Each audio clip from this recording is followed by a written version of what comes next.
the beauty of the herbal oiling that I have found with my students and clients over the last 30 years is that it not only does all this healing, but it provides this other piece that we need to know about herbalism, and that's knowing about our body. Hello, friends, and welcome to the Medicine Stories podcast, where we are remembering what it is to be human upon the earth. This is episode 53, and I'm your host, Amber Magnolia Hill. Today, I'm sharing my third interview with my teacher, Kami McBride. Her last two interviews have been so wildly popular and well received. The first was episode 20, Herbalism, Menstruation, and Innate Knowing. And then episode 39, Kitchen Herbalism, The Body Remembers. But we haven't talked about oils on the podcast yet, which is crazy because Kami taught me how to make herb-infused oils.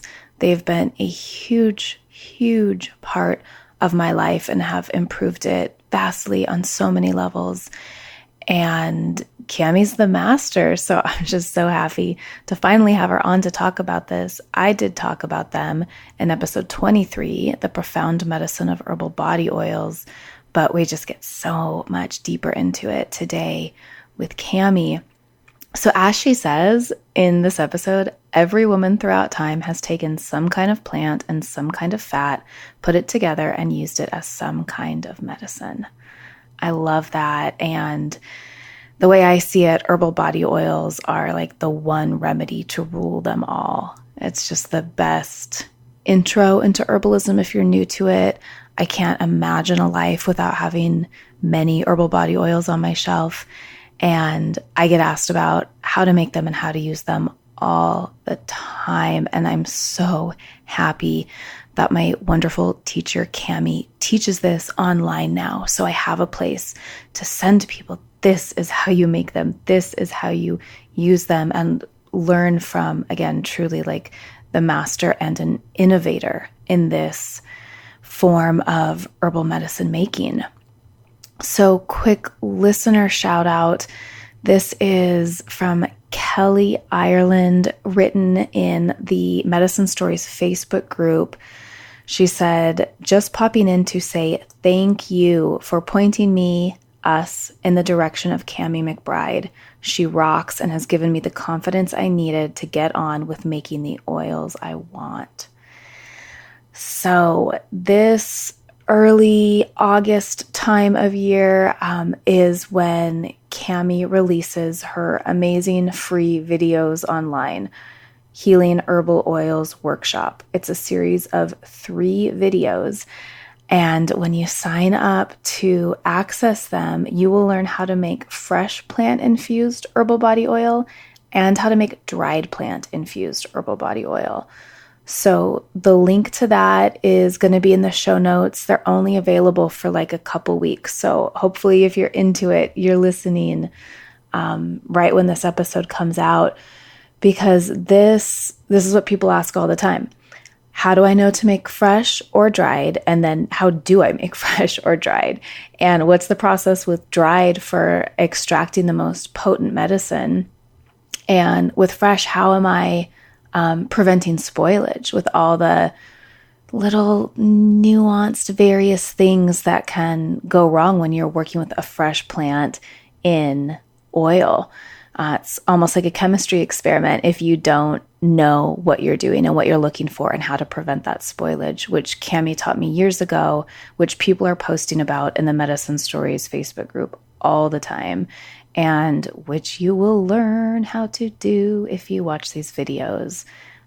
So you will be super stoked on that, I'm sure. Again, the link is in the show notes. It's so worth your time. And so the free videos are, in a sort of welcome to Kami's full-on, fabulous, handcrafted healing herbal oils online course, which has completely changed my life and changed my oil making in the last few years. I absolutely love it. So you want to sign up for the free videos and get all that value and wisdom that people are constantly looking for and asking me for and posting about in my Facebook group.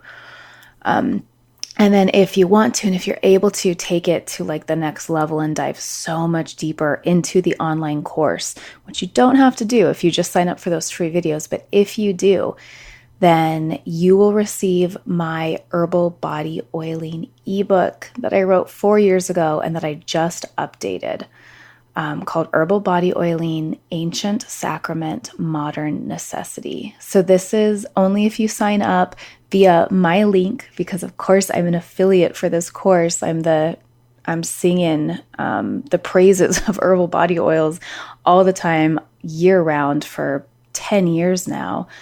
I've been making them myself for 13 years, something like that.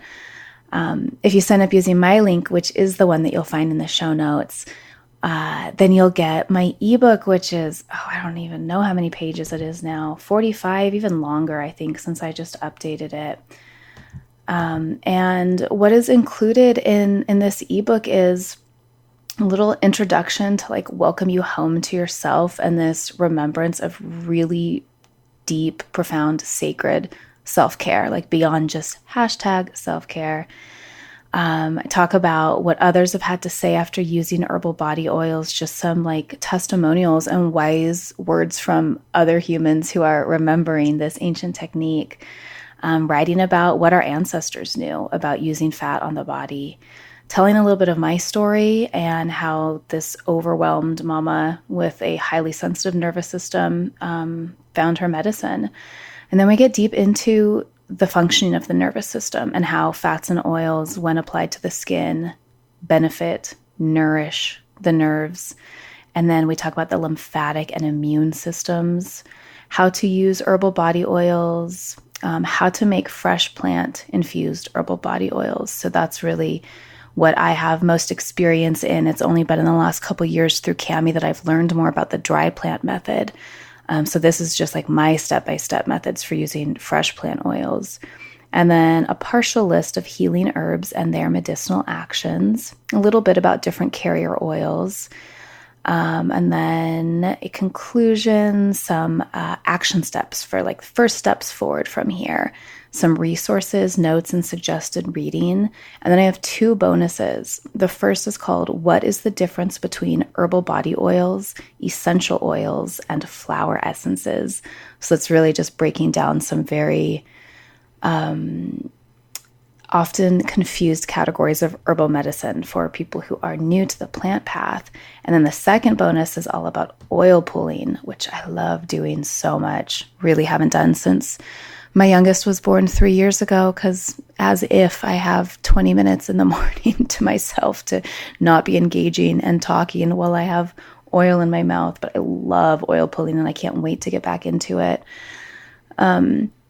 So let me read just one thing from this ebook to you. This is commonly reported effects of consistent herbal body oiling. So this is what I hear from my customers all the time. This is what I experience. This is what I've learned from Kami and other teachers and just talking to other herbalists who are using body oils in their daily life. Relaxed muscles, better sleep, increased immunity, softer, healthier skin, calmer nerves, better movement and less stiffness in the joints, pain relief, increased warmth and circulation, clearer thinking, feeling more centered, increased energy and stamina, and deeper self-knowledge and greater self-love. I know that last one sounds like a tall order, but you will hear Kami and I talk about that very thing in this interview and how we have both found that to be such an amazing outcome of using herbal body oils and getting to know the terrain of our own bodies on a deeper level. So yeah, no, we're not talking about essential oils here. And that bonus to my ebook really breaks down the difference. But just to make that clear at the beginning, we are talking about whole plant infused oils.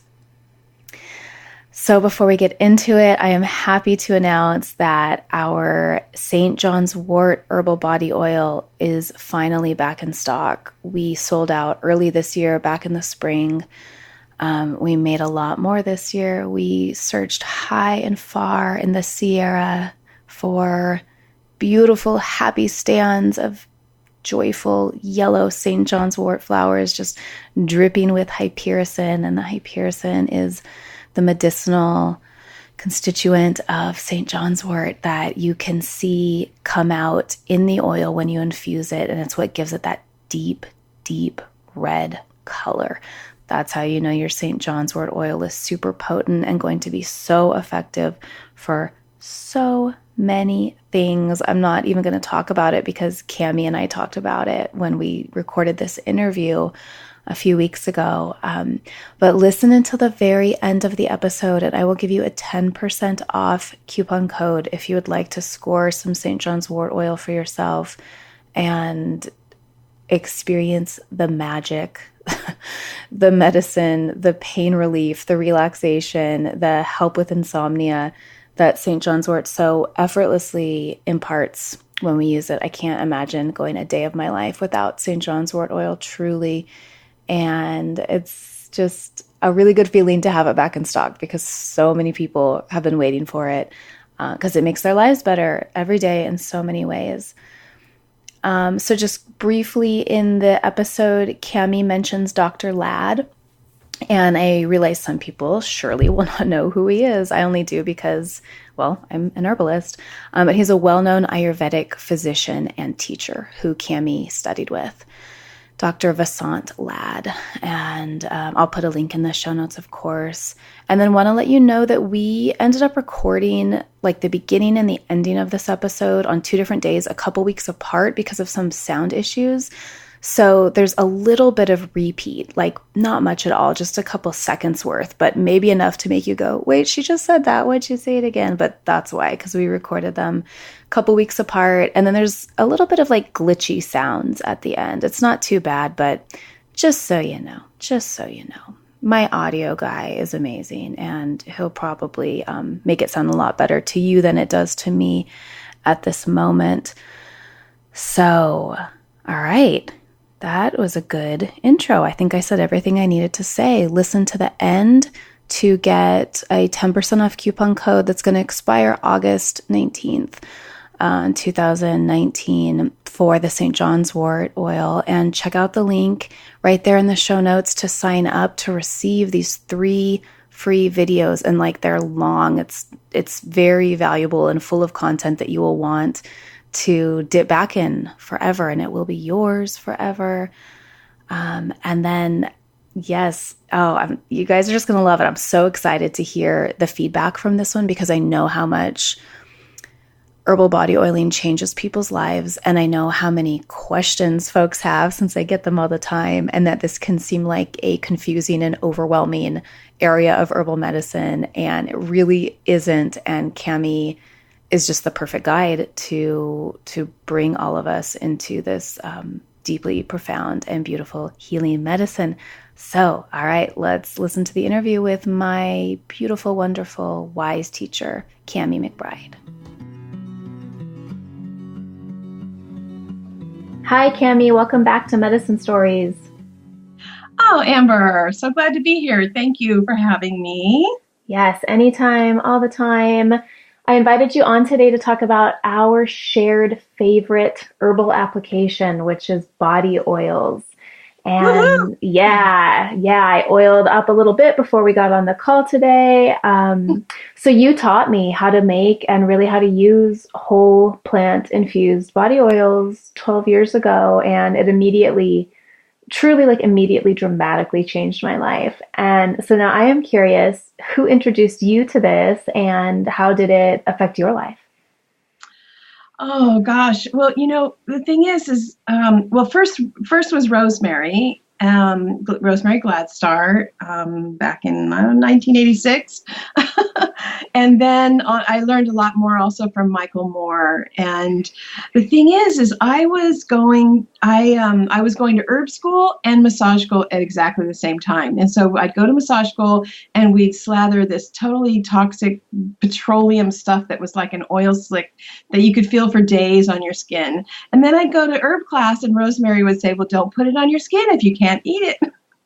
So it was just this like, okay, I'm going to work on my herbal stuff right away because I don't want to use that all the petroleum stuff that people were using in the 1980s in all the massage schools.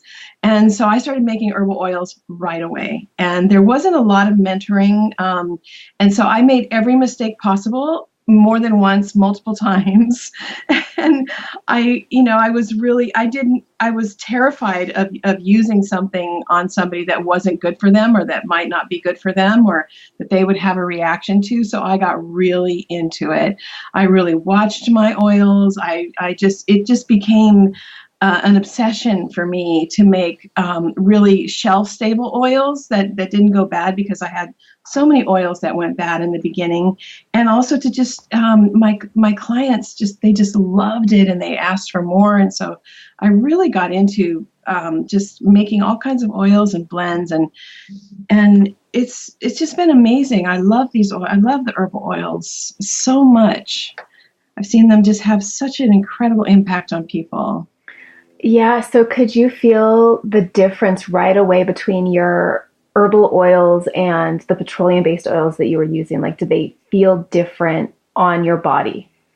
Yeah, well, first of all, they smelled incredible. The herbal oils were just like a whole other class of aroma, right? And pleasure, and just like, wow, people, I bring them and people just be like, what is this, And yeah, definitely how you could feel because the petroleum oils, they clog up your skin and they're like slicky, and yeah, no, I got rid of that right away. Yeah. But I was raised using all of that, Right. I loved oils and lotions since I was a young girl. I used to buy lotions and just use the chemical stuff all the way along. And so when the herbal stuff came along, it was just I was so happy. And it's like so truly hydrating and nourishing compared to the things you can buy at the store. Yeah, it's true. It really goes into your skin and moisturizes and feeds. It feeds your body instead of clogging it up. That's a good way to put it. And then I'm sure you were using the herbal oils to support your own body as you had this decades-long massage practice, which can be really hard on people's bodies. That is so true. So I got trained in a lot of different modalities, including deep tissue. And over the years, I saw a lot of people doing deep tissue just kind of fall off the cliff. They just couldn't do it anymore, And I did a lot of body work, and I really feel like having those oils and using those oils, that the oils were healing me at the same time. And I have a lot of students that are massage therapists that say the same thing, that it's the oils that have kept them healthy. Mm-hmm. Yep, I believe it. What herbs do you tend to go to over and over again to use in your oils? I love calendula, and I love St. John's wort. I like mugwort, lavender, arnica. Those are really, really big go-tos. Yeah. The St. John's wort for me is such a big one. And you know what I'm remembering right now? I remember you teaching me that when you add mugwort into a blend, it helps like bring the medicine deeper into the body. And I always think of that as mugwort as like a deepening herb. Right. It's kind of like it's a driver. It's a carrier. It helps as a penetrating and carrier herb. And so you can add a little bit of that herb to your formulas, and it will help to deliver whatever herb you're using, whatever herbal oil you're using. And it will add its amazing scent medicine as well. So let's talk a little bit more about St. John's wort oil. I feel like this is, just the master herb for using topically and helping with so many things. What do you tend to use it for, and what do you see it being useful for? Oh my gosh, that oil. Bruises, burns, cuts, eczema, growing pains, inflamed skin, muscle pain, nerve pain, neck tension, scars, scrapes, sciatica, smashed fingers. Oh my gosh, I had someone arrive at my house one time and with a friend, and she smashed her finger in the car when she just like, oh gosh, yeah. And so we just soaked it in St. John's wort oil, and it's amazing. It just turned the whole thing around and burns, first and second degree burns. It's just the most incredible. And it's also just a great massage oil, right? To relax your muscles and just anti-spasmodic, spasmodic, calm things down. It's such an incredible oil. And it's one of those ones is that if you really need it, like if you get a burn or really have a bad strain or something, you need quite a bit of it, right? And I think it's like we look out and like echinacea tincture is a household name and elderberry syrup is a household name, but I feel like the herbal infused oils aren't there yet, because when you do really need them, you need a lot. And so I think people don't understand how much they can be used for, because they go to this, they've got a 2-ounce bottle and you just don't have enough, right? Mm-hmm. And so this is one of those herbal medicines that you really do want to learn how to make yourself. Right, because you're meaning like over time, like you don't need to use all the 2 ounces at once, but if you're going to really be like trying to treat something over the long term, then you do need like a whole quart or a gallon or maybe even more of this oil in your life. And it's expensive to buy it from people, but it's not expensive at all to make it yourself, and it's really easy. And so we're going to get into that a little later in this conversation, but so St. John's wort has this affinity for the nerves, right? That's why it's great for sciatica. But really, all herbal body oils have an affinity for the nervous system, because the fat of the oils goes right into the nerves and like nourishes and soothes them. And that's what makes herbal body oiling so effective for people, for pain, for insomnia, for anxiety, tension, like everything that everyone is dealing with in the modern world. Mm-hmm. Yeah, it's true. I mean, we really do, we don't think of it, but we really do impact our nervous system when we oil. And it's really a big part of, it makes us feel good, but we have a direct access to the nerves. And the thing is if the skin is dry, so if you're slightly dehydrated now, then if the skin is dry, then the nerves are dry. The nerves are below the skin. And when the nerves are a little bit dehydrated, the synapses, they don't communicate, they don't function as well. We start to get a little bit more irritated. That's why, a lot of times in the summer and the fall, people will talk about how they get more anxious and more irritated. It's because of that dehydration, and the accumulation of the weather starts to affect the nerves. And so staying moisturized through the skin helps you to stay calm and more grounded. And I know for myself, when I don't oil for a little while, like when I travel, I'm not as good at doing it. And I really notice that I become a little bit more like kind of judgmental and irritable. Mm-hmm. And it's like, oh, my nerves, I need to oil. And I remember one time, many, many years ago, being in class with Dr. Ladd. And one of the students, she came to class and she came late, and she had been in a car accident, and you could just see she was disheveled. She was just, she was there, but she was not there. She had just been hit, right? And so Dr. Ladd said, it's time to dip her in oil. It's time to just take her and dip her in oil. And, I just had this image of this big vat of oil, And so, but he said, we just get her on the table, we warm up the oil, we warm her up, and we get as much oil on her as her body will absorb right now. And then, twice a day, you just oil as much as the body will absorb at a time. And that oiling helps to calm and ground your nervous system when you get ungrounded, So when the agitation and the irritation takes over, and you're irritated, agitated, anxious, that's in Ayurveda, that's vata, that's the air taking over. And so the antidote to air is earth and water and oil, right? So the oil is very unctuous and grounding, and it really takes the air and calms it down. When I say air, I mean the anxiety or the irritation. And so oil is the antidote to nervousness.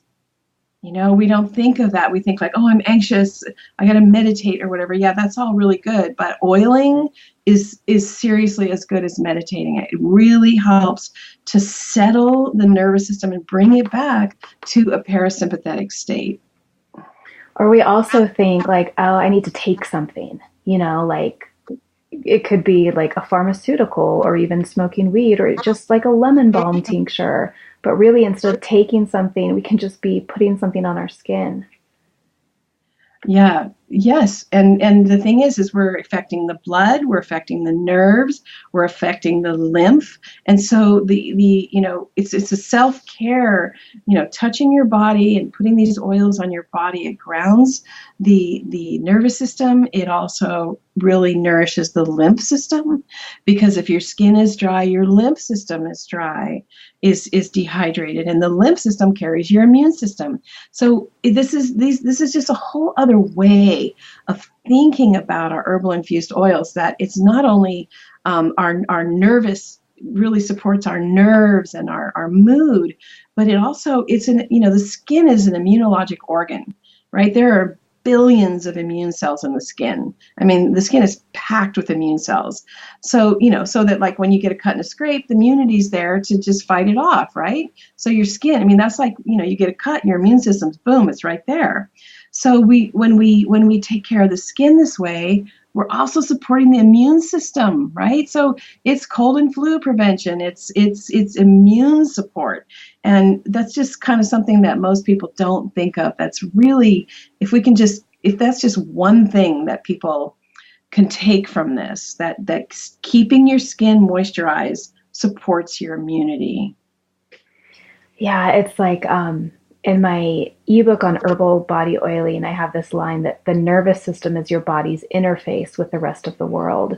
And that's true. But hearing you talk about the immune system, it's like, well, actually, so is the immune system. The immune system is what differentiates self from other. So in this like very real way, body oiling supports two of the most important systems that keep us feeling good and actually being healthy. Yeah, yeah. When you start doing it, when you start oiling, as I know on a regular basis, and then you don't do it for a while, you notice. If you never do it, it's kind of like you don't notice. But once you start it, once you put that little habit, and it doesn't have to be, I mean, sure, it's great if you've got an hour or whatever, but it can be 3 minutes a day. It can be 5 minutes before you go to bed, and you can just do your feet, right? So it doesn't have to be huge, but if you get it in place, you will notice. Like if I go out and I haven't, taken care of my skin, it's like, oh yeah, that's just there's going to be more stress involved. Yeah, for sure. I notice like for me it feels like when I oil, especially in the morning, and then I go out about my day, I feel like I have this sort of like etheric shield up around me where the sensory stimuli and things coming at me that would normally stress me out just kind of get like stopped and diluted before they really hit me and send me into like an anxiety or stress spiral. So now whenever I have a big day coming up, especially if I'm going to be out most of the time, because even just running errands like can be pretty taxing on my nervous system, I just oil first and it makes all the difference in the world. That's so beautiful how you said that, Amber. That's beautiful. Like you just feel like you wrap yourself and protect yourself, and you just are more protected when you go out in the world. Yes, yeah, it's a really simple thing that people can do. That's hasn't really made it into kind of the culture, Right. So I'm all about that. Yes, you are. We talked about that. Like the oiling, it just affects so many pieces. Yeah, and for much in one swoop. Oh, sorry, you're cutting out a little bit. Are you hearing me? Yeah, I can hear you. Okay, good. I'm hearing you too. And for the whole family too, like for parents or anyone with children in your lives, it is amazing how effective this can be because kids get spun out all the time. That's kind of their nature. And especially in this culture, if they're, not eating the best food or have a lot of media exposure or it's really overwhelming at school for them, just a little body oil, it's amazing how much it can ground them and calm them down. Yeah, I mean, what I love is that this is such a safe, I mean, herbs are safe in general, but this is such a great home remedy because your kids can slop around in it literally, and if you teach them this really simple thing, they pick it up right away. They love playing with the oils. They love like getting a big old jar of salve and using the whole thing. Mm-hmm. Yeah, and one of the things that I am really loving right now that I mean, I teach a lot of different body care applications in my course, Handcrafted Healing Herbal Oils, but I just want to talk about earlobe oiling. Oh my gosh. So Amber, I know you do foot oiling, but oiling your earlobes. Dr. Ladd used to teach us to hold our earlobes and, because all the it's like your feet, right? Like all the nerve endings in your ears. And so if you just take your herbal oil, like your St. John's wort oil, your calendula oil, or your chamomile infused oil, and you just rub it into your earlobes and your ears. It is so grounding and so calming. And so if your kids don't want to do like their whole body or whatever, you can teach them just to oil their ears and their earlobes. That makes so much sense to me because holding the pressure points on the earlobes and actually all around the herbs was taught to me by a truly wise and potent healer, a native Polynesian man who was just steeped in the medicine ways of his ancestors who I met in high school.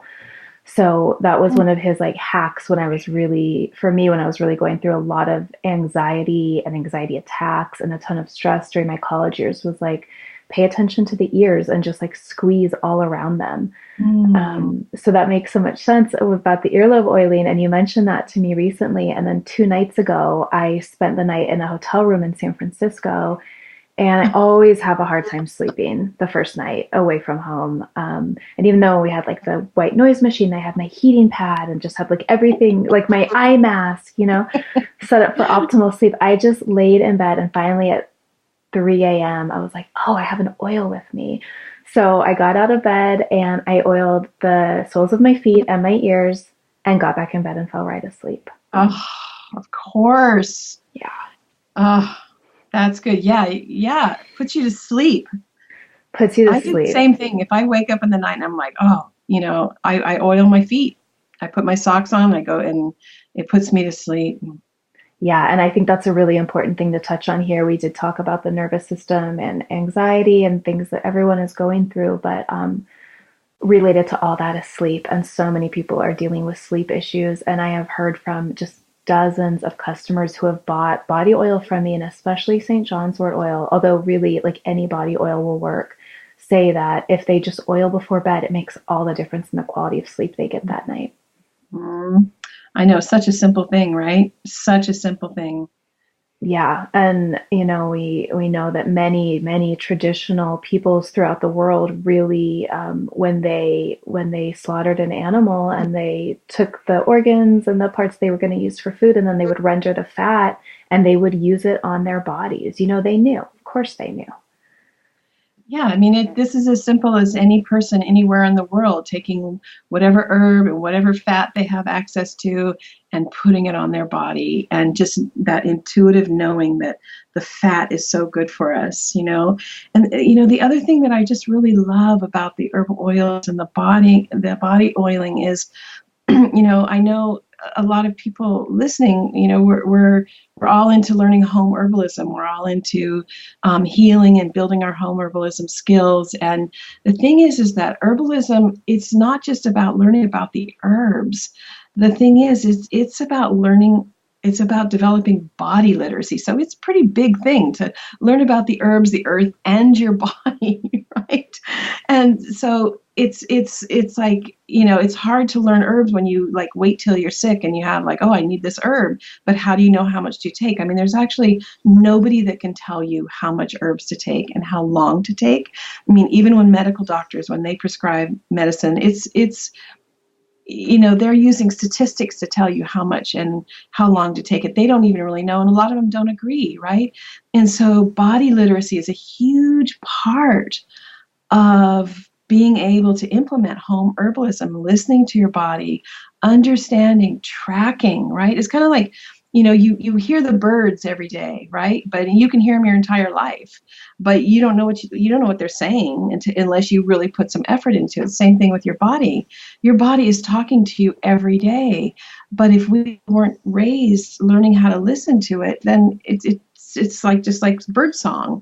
And so the beauty of the herbal oiling that I have found with my students and clients over the last 30 years is that it not only does all this healing, but it provides this other piece that we need to know about herbalism, and that's knowing about our body and creating the space to track it and listen to it. And so you have this incredible herbal remedy that also guides you, into your body and into being able to hear and listen and track your body. And, it helps you develop deep listening to your body. And you don't even really know it's happening, but over time, that's what it does. Well, I am not at all surprised to hear you say that, because I have found the exact same thing to be true. At some point, years into my herbal body oiling practice, I realized I know myself so much better now than I did just a few years ago. And I write about that in my ebook too. It's getting to know the terrain of your own body, and how many cultural messages do we get taking our focus away from ourselves. And telling us to hate ourselves and hate our physical bodies, So the more I've oiled, just the more self-love comes so easily and so naturally. The more quickly I'm able to determine if something weird is going on with my body or something is, out of place, unusual. And through the act of getting to know the terrain of my body physically on that deep level, I've just gotten to know myself more deeply on a, spiritual, mental, emotional, soul level, because of the stillness that it brings when you nourish the nervous system like that. Yeah, that's beautifully said. It's, they give you that direct experience. It's not just herbal medicine, it's direct experience with your body and listening to your body. I love that part of it, because I don't know, I wasn't raised with a single message. I was taught to brush my teeth and comb my hair. Mm-hmm. Make sure your hair's combed. Don't go outside without your hair combed. That's the extent of my self-care lessons, right? Mm-hmm.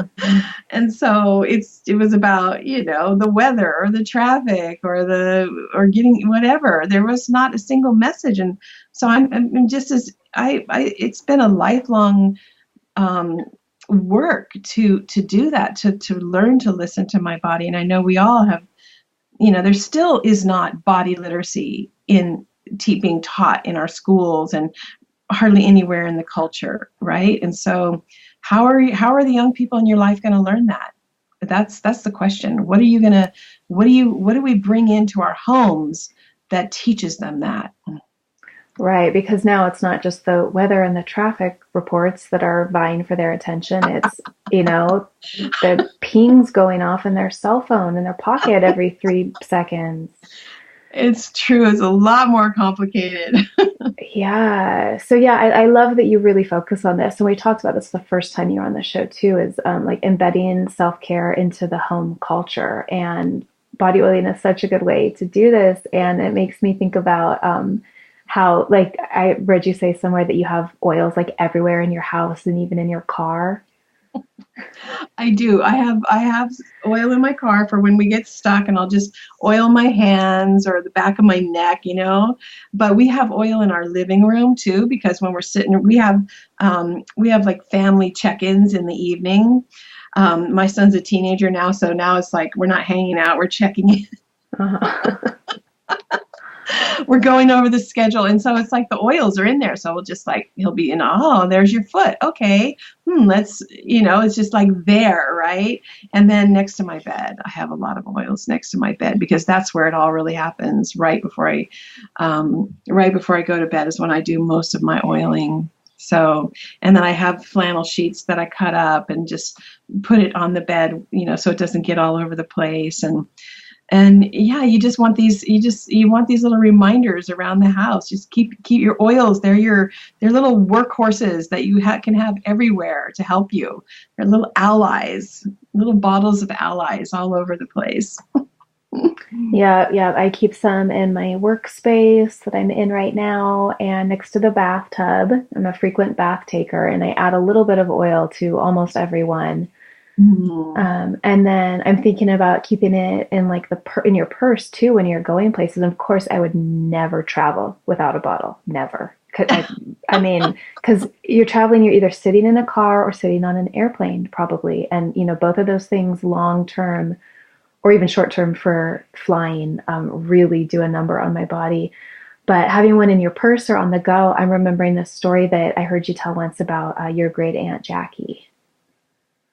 Oh, yeah. Yes, I love that story. Thank you for remembering that story. Yeah. It's stories. It's so good to keep them alive. So I have a great aunt that was just a huge influence in my life. She was really loved the earth, and she lived on a lake her whole life, and she helped take care of that lake and helped protect that lake.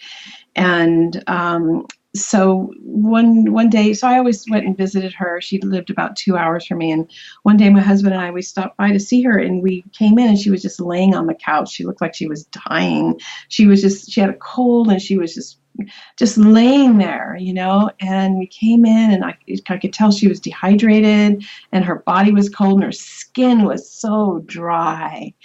And of course, I had oil in the car.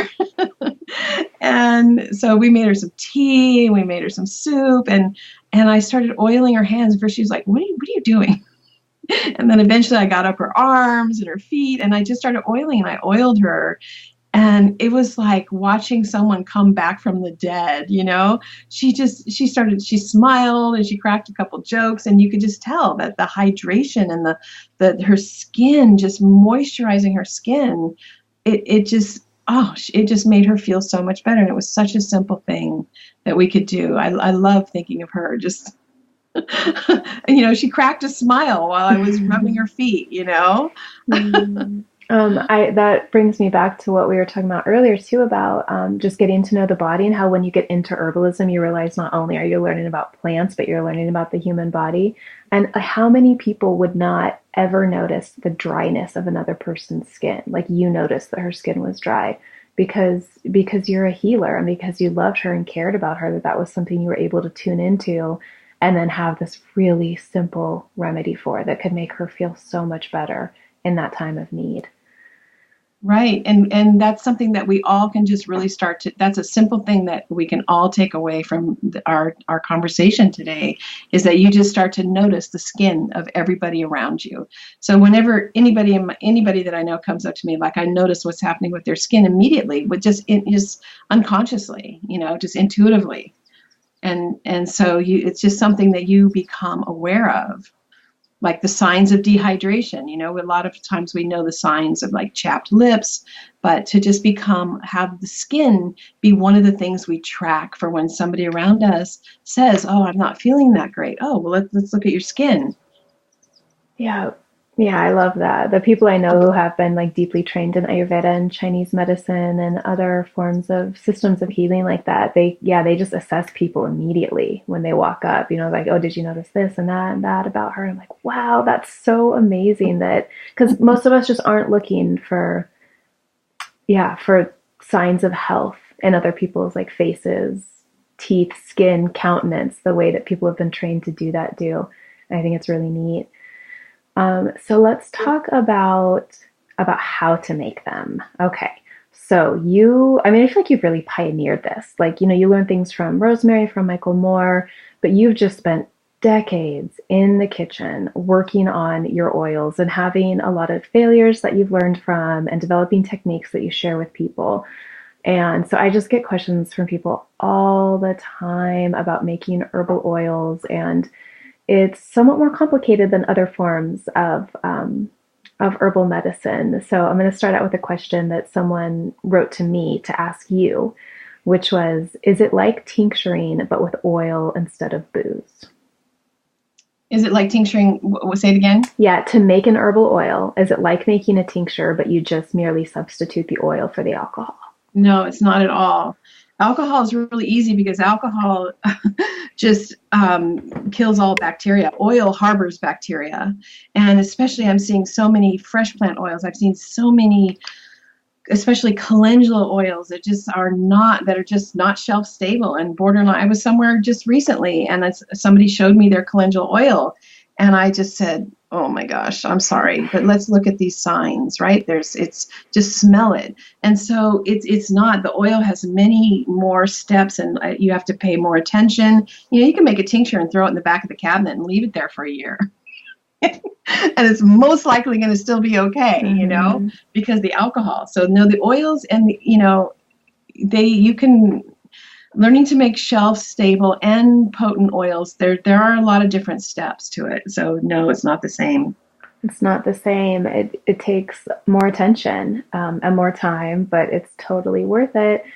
So the second big question I get, and this is related because spoilage is the big issue that people are looking at here. And related to that is, how do you know which herbs to use fresh and which herbs to use dry? Okay, that's a great question. Yeah, I get that question all the time too. So first of all, that is a question that you can only learn herb by herb. You have to learn that herb by herb. There's no like blanket, I think I've really put together the largest resource on herbal oils that's out there right now. And you just have to learn herb by herb. That's just all there is to it. And the thing, then there are many other things. It's like what time of the year. There's some herbs that if you harvest them later in the summer when there's less oil, less water in the environment, and there's less water in the plant, you could get away with making a fresh plant oil. Whereas in the spring, it's still too watery, right? And then there are some plants that just have too much water and not enough antimicrobial properties. Then it's got to be a dry plant method oil, So there's a lot of different. It's like the time of year, the nature of the plant. Yeah, there's a lot of different considerations. There are, and I think this is something you do get into a little more plant by plant in your course. Yeah. Oh, yes, absolutely. Yeah. So this is something you have figured out. Oh my gosh. Trial by trial. Yeah. I mean, the worst thing is like you make an oil, like it's so beautiful, and then you make a product out of it, right? You make a salve or a lotion or something, and then you give it to someone, but you're not, it's like, I think this is going to last. Mm-hmm.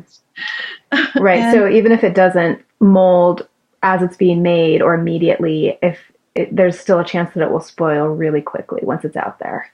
Right. And then people start wanting to know like what preservatives.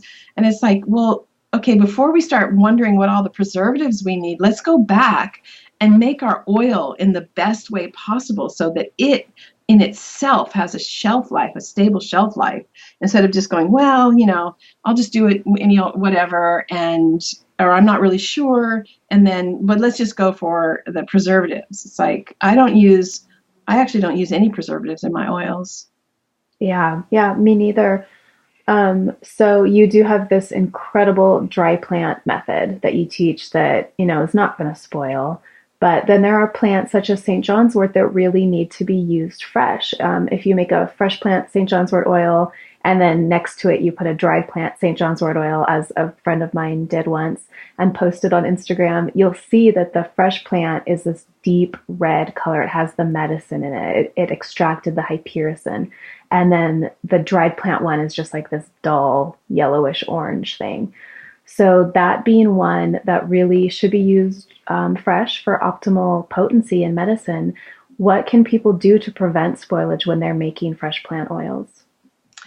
Yeah, so there's, first of all, you have to start with a really good carrier oil. Make sure that you know your source of the carrier oil that you use and that it's not old, right? And develop your nose. So I have people do this experiment of oils gone bad and just leave some oil out, like an ounce, and because it's easy to know when an oil is bad. It's like, but you also want to develop your nose for when your oil is going bad. Mm-hmm. There are subtle aromas as something's going bad. And you want to develop your nose for that. Like, what does it smell like when it's very first starting to turn, right?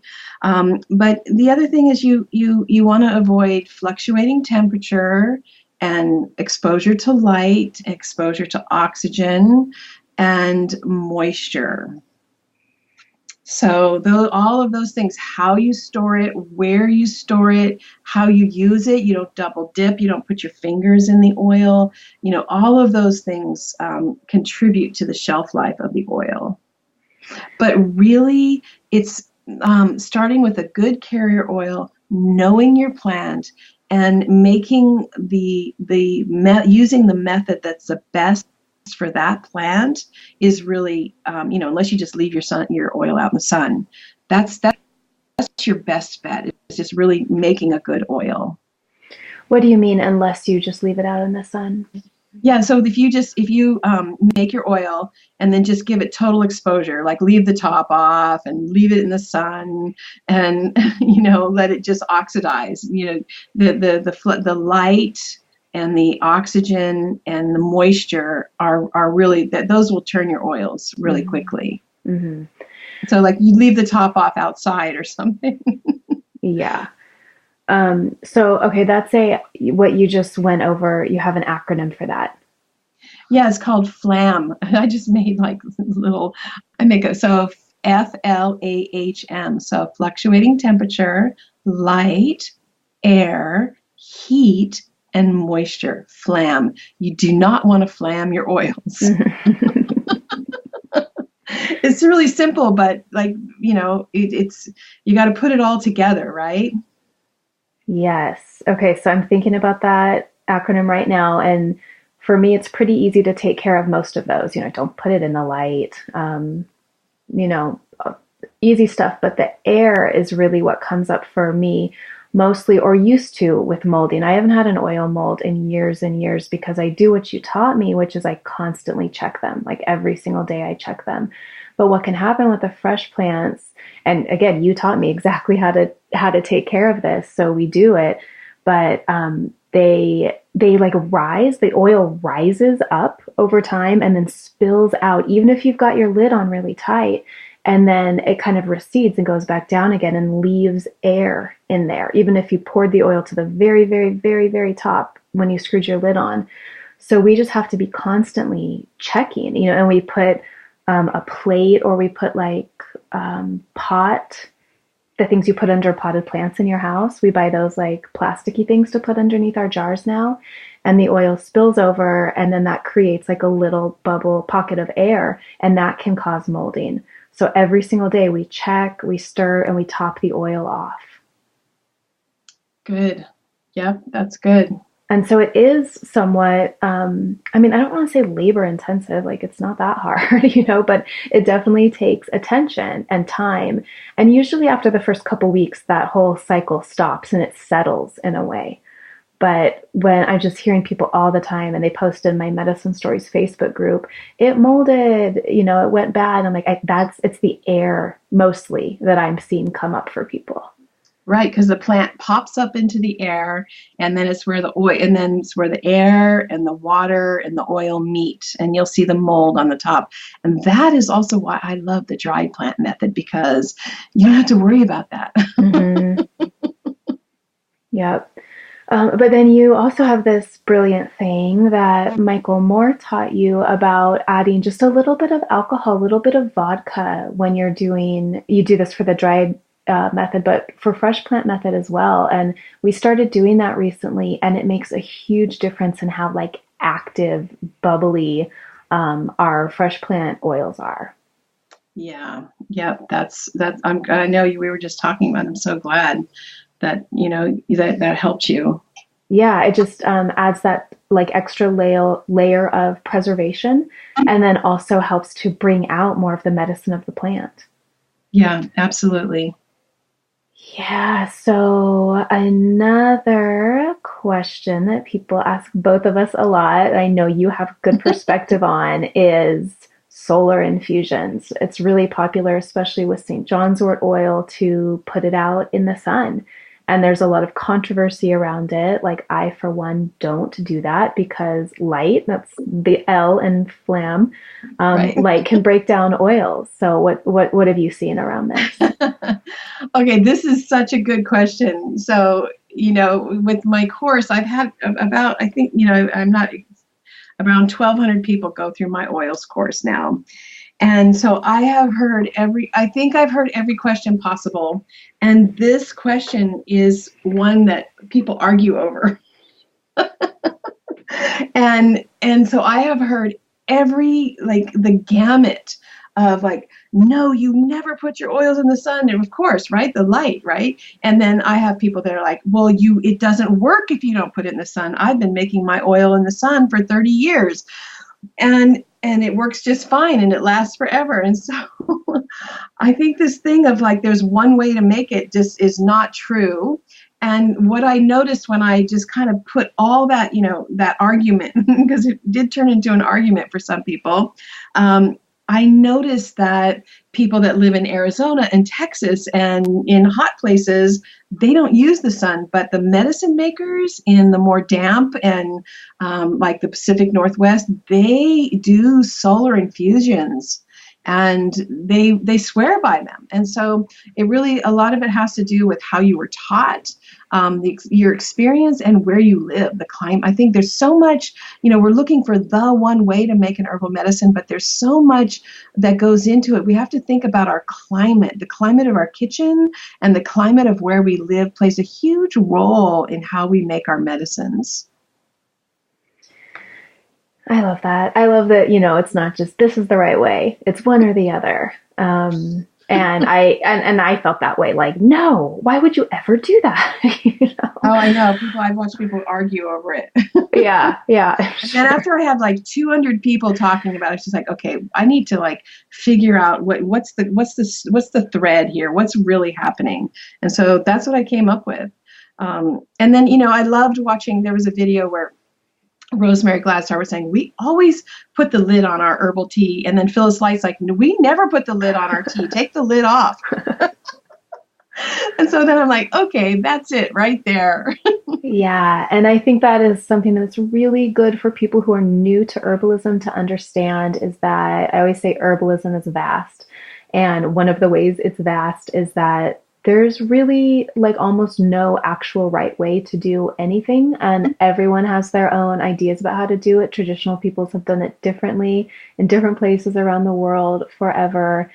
And it's just almost personal preference, experimentation, seeing what works for you. We are so, like, in this culture of the expert, we're so caught up in, but what's the right way to do it? Am I doing it wrong? Am I messing it up? Am I showing how inexperienced I am? When with herbalism, it's just like fun and experimental, and a way to just, like, learn and keep deepening again with the plants and with your own body and knowledge. Right. I think that's part of also, like, I encourage people to slow down and go deeper with fewer plants and fewer preparations. Like get into the oils. The amazing thing about the oils is they cover self-care, first aid. They have so many applications that you can just settle into one thing and not have to know it all. It's trying to know it all. We're trying to download thousands of years of knowledge in a really short amount of time because of our cultural disruption, and people are just like, oh, I got to learn it. We're trying to learn what took generations to learn in the past, and it's creating anxiety. And so it's for, like you're talking about, to just slow down, or to just realize how vast it is, and to keep it enjoyable and not try to learn it all. Yeah, and when you do start feeling anxious about it, just go oil your earlobes. Exactly. Okay, so if you're going to be making an oil blend, say 2 or 3 oils, do you put all 3 of those herbs in your jar, or do you make 3 separate jars and then blend after they've steeped and been strained? Okay, great. Good. This is a good question. Again, it's interesting. I've had about 1,200 people go through my Handcrafted Healing Herbal Oils course. And so it's like I feel like I've answered every possible question that there ever is in the world. Yep, I bet. So it's the most concentrated source of information on herbal oils. And this is a really common question. And so I've thought about it a lot. And so there's a couple layers to it. And one, for me, when you're first learning, I recommend that you do your oils separately. You make your calendula oil, you make your chamomile oil, right? You make everything separately, because that's how you're going to learn about that oil, right? And that's how you're going to know, wow, I really like it for this, I don't like it for that. Using it, what we call simpling individually, okay? And then as you know the oil, and you get to know your oils, and you get to know your oils individually, then you start blending, I actually had somebody contact me recently. She said, oh, I made this oil and I had 5 herbs in it and my skin broke out. What do you think it was? I was like, well, there's no way for us to know you had 5 things in there. Yeah. You've gotta like try each one of those first and see if they're all good for you. And then see, because once it's all mixed together, there's no way for us to know which one made the formula go bad or which one people reacted to. So especially when you're first beginning, I recommend for the learning process to do things individually. However, sometimes people are just inspired. It's like, they get an inspiration to mix this, that, and the other thing together and just come up with the most beautiful, incredible blend that you've ever seen in your life, So I don't want to discourage that either, right? But so you see again, there's a recommendation for the learning process. And then also it's like cooking, a little bit of this, a little bit of that, like let your soul just fly with it. Yes. And I will say too, on the side of steeping them separately, which is what I do, then you can retain some, to experiment with other things as well. Whereas if you put them all into the same jar from the get-go, you can't separate them out later and be like, oh, but what would it be like if I mix this one with that one and then this one with that one? And, it's like having more ingredients to play with later. Absolutely. Instead of having the curry all made up, yeah, you have curry ingredients all separated so that, I like more cumin in mine. Yeah. Absolutely. What about oiling the face? People are terrified to oil their face. Yeah. So this is something, again, that I really didn't know the answer to. And it's something that, my answer is something that I've just observed for, well over 1,000 people over my 30 something years. And what I've seen is like the gamut, right? Just the total gamut of, oh, this oil does good with me, this oil doesn't good with me. And also it changes depending on the time of the year. It depends on the time in your life. But the thing is that, it's something that I recommend trying, and just using like a jojoba oil or a sesame oil. And what you do is you just put a few drops of oil in your hand and you mix it together with, you can either just put the oil on your skin, or you can mix it with a little water that's what a lotion is, right? A lotion is water and oil emulsified with a preservative. And so you can just make that lotion right there in your hand with the oil and the water and put that on your skin and see how that is for you. Because so much of the cleansers, they strip our skin. You know how your skin feels all tight? Like I don't use any soap on my skin at all, ever, right? At all. I just use oil. I use oil to clean my skin, and it really... One of the other things you can do is you can put those few drops of oil and then just get a warm washcloth and just have that washcloth sit on your face and then just lightly wash it off and just try it for like a week and see how it is for you. Yeah, I've been using oil on my face for years and years and years and years. And I've said this before, but I get complimented on my skin all the time. And I just use a little spray, like a mist, and then my oil. And yeah, my skin will look oily for about 10 minutes afterward. And so I just make sure I do it in enough time before I'm going to leave the house. A lot of people are just afraid that they're going to look oily all day, or that it's going to make their skin oilier. And in my experience and what I've heard from many other people is that that's really just not the case. Right. So if you have anything else that you feel called to say, then please go ahead and do so. But I want you to please tell us more about your course that has completely changed my life, changed my approach to oil making, and has been such a joy because, I mean, I was lucky. I got to take a class with you in person. I got to learn this from you in real life in the kitchen. And not everyone has that access. And so being able to watch you do it on video is absolutely the next best thing and is so much better than trying to understand a complex multi-step process like this by reading something. Right. So you can come into the kitchen with me. I'm on video. I'm there. You can prop me up in your kitchen and I'll walk you through step by step. And it's really, again, it's this handcrafted healing herbal oils. I did this because I was just seeing way too many products that just were not shelf stable. That's one of the main reasons.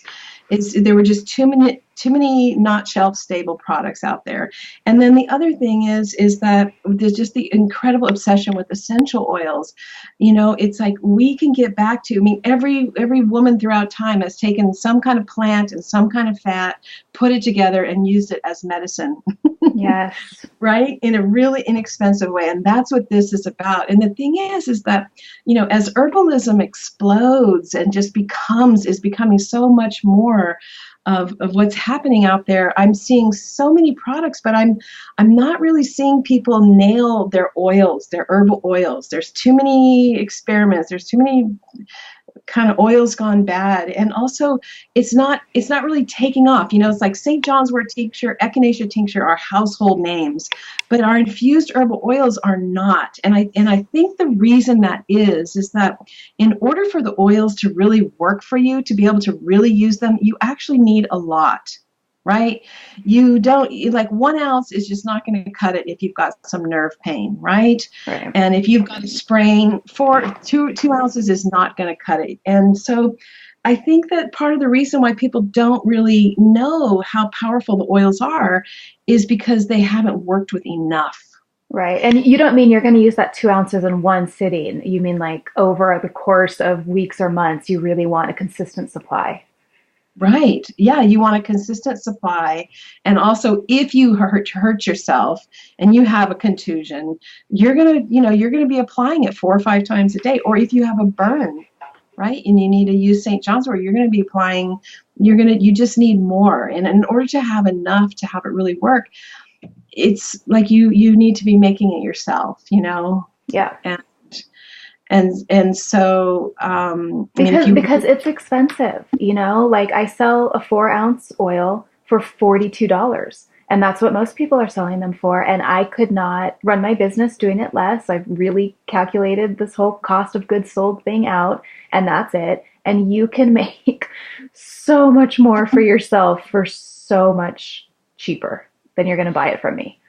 Yeah, but it's really good that you're there, that you're an incredible resource for your community, for people to learn about it, and when they need it, they can get it. Yeah, and I kind of think of it as like an introduction, Right, but if you really have some nerve pain, let's say you get you've got sciatica, or you smash your finger, a contusion, bruise, an automobile accident, like all of those things, like you need much more. And so I think that's why the infused herbal oils are not really like this household herbal remedy, because people haven't really been able to afford to learn about them and understand just how powerful they are, because you need a bigger quantity. And so when you learn to make them yourself, shelf stable, really the most effective way, the most potent way to make oils, they are the foundation of my home apothecary. They're what I reach to first. They're what I call the least amount of effort for maximum return home remedy, because you can make it once and have it all year long or half a year, and they cover pleasure, just like for massage oils and just enjoyment, self-care, but also there's first aid uses, right? And there's also illness prevention, it just covers the oils cover so many more bases than so many other herbal remedies. And so if you're just starting out, it's a great place to start, because you cover so many bases. And it's also a fairly safe place to start. I mean, herbal medicine is very, very safe in general. But I feel like for people who are just a little nervous about, I don't know, toxicity issues, or am I going to take too much of this tincture or whatever, that herbal body oiling is really safe. Yeah, I mean, your kids can slop around in it. Yeah. Your kids can slop around it, you can slop around in it, and it's got there's so many uses. And so I feel like it's a really great place to start. And if somebody's already making oils, I'm pretty sure I can help you make more potent oils. Yeah. You can. I'm not good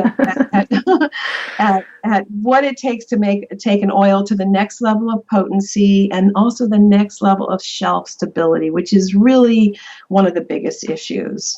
Right. Yeah. I mean, I had been making these oils for 11, 12 years before I took your course. Even though I had originally learned it from you, there's some more refined techniques in your online course, and it completely, like I've already said, changed our oil making game. So we're coming to the end of our time, but you do get more into the shelf life and preservation in your course and different characteristics of different carrier oils, which is also a question I get a lot. So those are in your course. And tell us the structure of the course. There's 3 lessons, is that right? Yeah, well, there are more than 3 lessons, but what we do is first we learn how to make the oils. So I guide you through just all the different steps of how do you make them, what to consider, everything you need to know about making your oils. And we do that with several plants so that you really know how to make different oils and then how to transpose what you learn onto using for other oils. And then we talk about knowing your oils, right? It's like relief, restore, and prevent. So you can start with, you can use your oils for headaches, irritated skin, sleeplessness. You can use it for bumps and bruises and trauma, or you can use it for rejuvenation. There's so many different ways of using your oils, but you want to really know and understand them and what they're good for.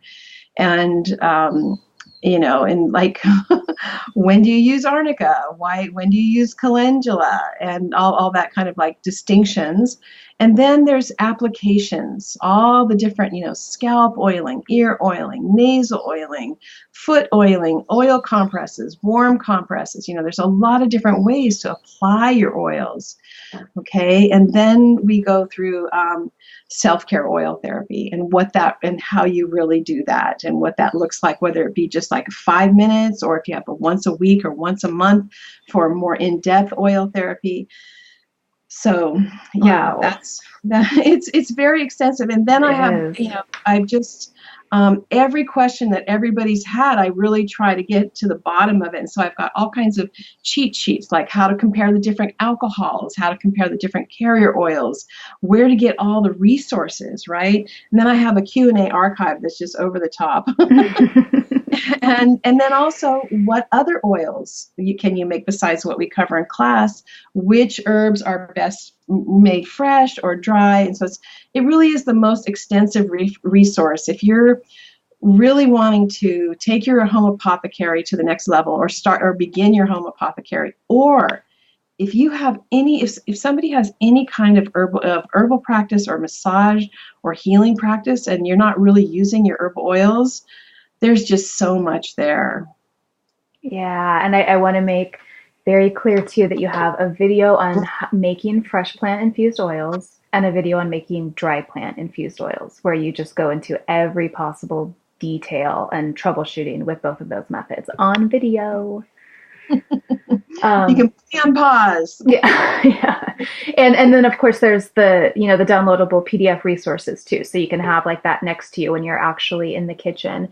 And just that guide on which herbs you have found to be most effective or easiest, dried versus fresh, I feel like is like one of the most valuable pieces of paper in my home. I'm so grateful because, like you said, no one was teaching this or really like knew it on the level that you now know it because of your decades of experimenting and learning on your own. This is really a hard-won wisdom, and I'm so grateful that you are sharing it with people. Yeah, I'm kind of on a mission. Again, I'm looking out and going, God, the oils really need to become front and center, like so many other of the herbal. I mean, you can, the first 8 alone: acne, bruises, burns, cuts, eczema, growing pains, scars, sprains, strains, Diaper tension, rash. yeah, it's just incredible what you can do with just one. One of the big issues people talk about is staying organized, getting overwhelmed, having too much stuff in their kitchen. It's like, this is one remedy. Mm-hmm. Right. Right. And for me, like plantain and chickweed salve has saved my family so many times with just rashes and cuts and scrapes and simple diaper rashes. Both of my girls, anytime they had diaper rash, that salve, boom, gone. Yeah. And just, yeah, when you make your own, you just save so much money. I mean, you just can eliminate pretty much all the other products that you buy from the store, Yeah. I mean, I don't buy anything at the store, really. Yeah. Yeah. I use so few products on my body, like shampoo and then the face things I talked about earlier, and an herbal oil-based deodorant. Yeah, and also another really great bonus in this course is I have a favorite herbal oil blends. And so all the, blends, like the bedtime oil blend, the muscle ease oil, the headache oil bruise, I have a lot of blends that are time tested that really people have gotten a lot of benefit with from over time. Oh, amazing. And you are the recipe master. Okay, Kami, thank you. Thank you for talking to me today, and thank you for profoundly changing my life by introducing me to the concept of herbal body oiling. Oh, Amber, I love you so much. I love everything you do, and just thank you so much for everything. Well, yeah, I mean, it's because of you. So back at you. And did you listen to the interview with Rosemary yet that you mentioned earlier? We talk about, I realized as I was talking to her, like, my herbal lineage is me, Kami McBride, Rosemary Gladstar, and then going back to her ancestors and her teachers. And so I just really, need to honor you as like, as a teacher in my lineage. Oh, thank you, Amber. So grateful. So grateful. Thank you, Kami. Wow, you're probably feeling excited and maybe a little overwhelmed with all that information. But man, just, go oil yourself and let it all integrate and infuse into your being, and you'll feel so chilled out and happy to have the information. Thank you so much, Kami. And so the coupon code that you will use at mythicmedicine.love, of course, is where the shop lives. Coupon code to get 10% off St. John's Wort oils, which were just made and which are the deepest, most beautiful red color, is Sunshine 10. Sunshine 10. St. John's Wort is sometimes called sunshine in a bottle because it just, fully captures the solar energy and the bright medicine of the sunshine at the summer solstice when the plant blooms. And so that is the coupon code. It'll be available there until August 19th. I almost never put things for sale in the shop. I don't even remember the last time I did it. So I'm giving this to you as a intro into herbal body oils. If you've never used them before, then you can score one at a discount and, really start to have that sensory experience of what it's like to use them. But of course, if you've been using them for years, you can still use the coupon code. And thanks so much for listening. And be sure to also click the link in the show notes if you haven't yet and watch these videos. Start to get a feel for how you're going to make your own in the future, hopefully the near future. And here's a little bonus idea, tip.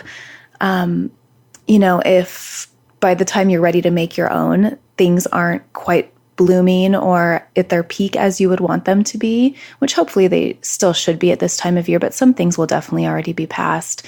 You can always make an evergreen oil. I always say this. You can always make an evergreen oil. Pine needle oil is swoon just beyond the way it smells, the way it feels on the body. Antimicrobial, super relaxing, great for joints, joint pain, or, any evergreen that you have around you. We're lucky enough to have redwood, and we put that into our ancestral communion oil alongside mugwort, cedar oil, fir. I mean, just any evergreen, because you can make it year round, right? Because they are evergreen. So thank you again for listening. Sunshine 10, Mythic Medicine, .love, and happy oiling. Thank you for taking these medicine stories in. I hope they inspire you to keep walking the mythic path of your own unfolding self. I love sharing information and will always put any relevant links in the show notes. You can find past episodes, my blog, and our handmade herbal medicines at mythicmedicine.love. We've got reishi, lion's mane, elderberry, mugwort, yarrow, redwood, body oils, an amazing sleep medicine, heart medicine, earth essences, so much more than I can list there. mythicmedicine.love. While you're there, check out my quiz. Which healing herb is your spirit medicine?